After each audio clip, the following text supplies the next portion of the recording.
Assalamualaikum warahmatullahi wabarakatuh and good days to Dr. Nabil Hasan Salleh Al-Kumaim and Dr. Hazmilah Binti Hasan. My name is Ainnur Safura Binti Rushidi. I am from Technology Management Innovations and my research title is Factors Contributing to Addicting, Taking Selfie Photos Among Malaysian Adults. For background of study, selfie have become a part of people's daily lives and they have become a worldwide craze with people taking selfies virtually every second using a smartphones, digital camera or webcams. Dr. Ramani Durvasula, a professor of psychology at California State University, said that selfie addiction is when a person is almost obsessively taking selfies multiple times a day and posting that to whatever it might be, Snapchats or Facebook or Instagrams. Research problem statements. Excessive selfie taking may be the results of a lack of self-confidence, prompting selfie takers to seek respect and admiration in the form of likes and good comments by sharing their ideal public image online.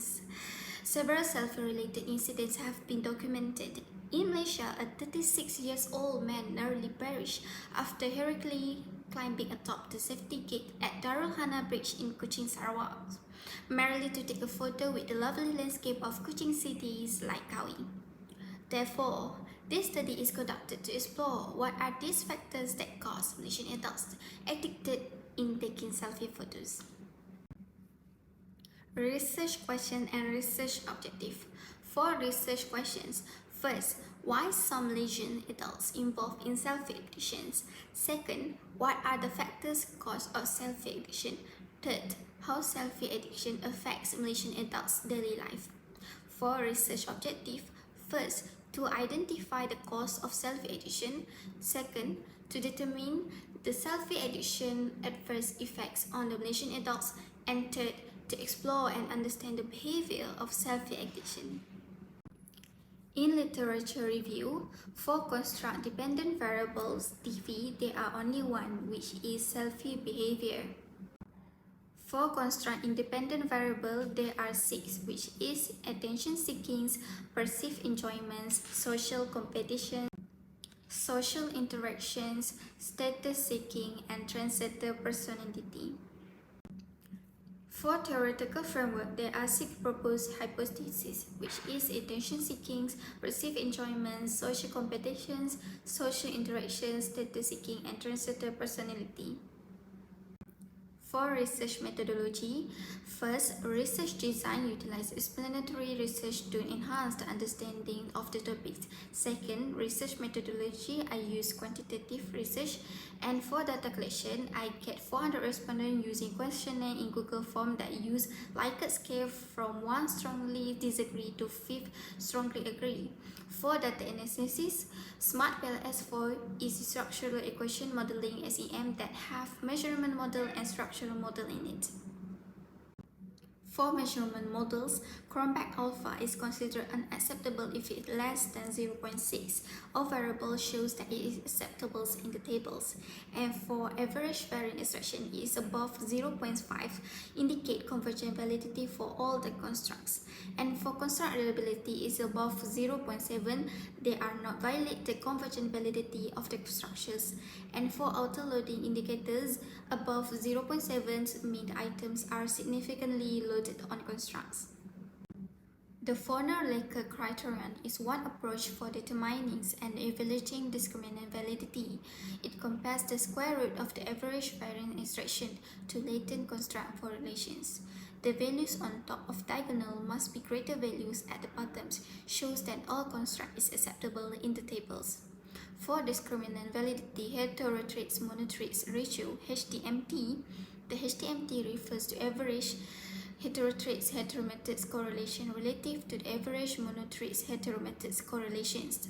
Assessment established the validity and reliabilities of the measuring items, allowing for the hypothesis testings. HDMT less than 0.9 indicating discriminant validity construct has been established in the tables. For assessment of structural models, coefficient of determination R-squares, it defines that the range of R values of 0.75, 0.5, or 0.25 for endogenous latent variables as substantial motorics or weaks. And for result for effect size f squares, value of f square less than 0.02 are considered to have an essentially zero effect size, while values between 0.02 and 0.15 are considered to have an small effect size. Value between 0.15 and 0.35 are considered to have medium effect size, and values greater than 0.35 are considered to have a large effect size. For structural models, the value should be above 0.96 and p-value should be below 0.05, shows that perceived enjoyments, data seekings, and translator personality shows significant relationships. For hypothesis testing, perceived enjoyments, data seeking, translator personality have positively related in contributing to addicting taking selfies. In conclusion, for Objective 1, to identify the cause of selfie addictions, most reason for taking frequent selfie photos.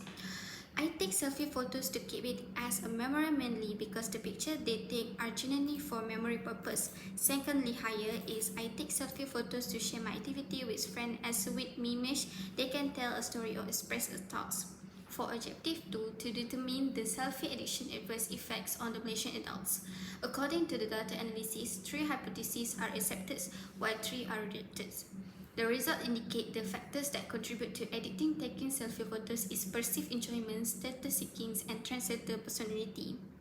Objective 3, to explore and understand the behavior of selfie addictions.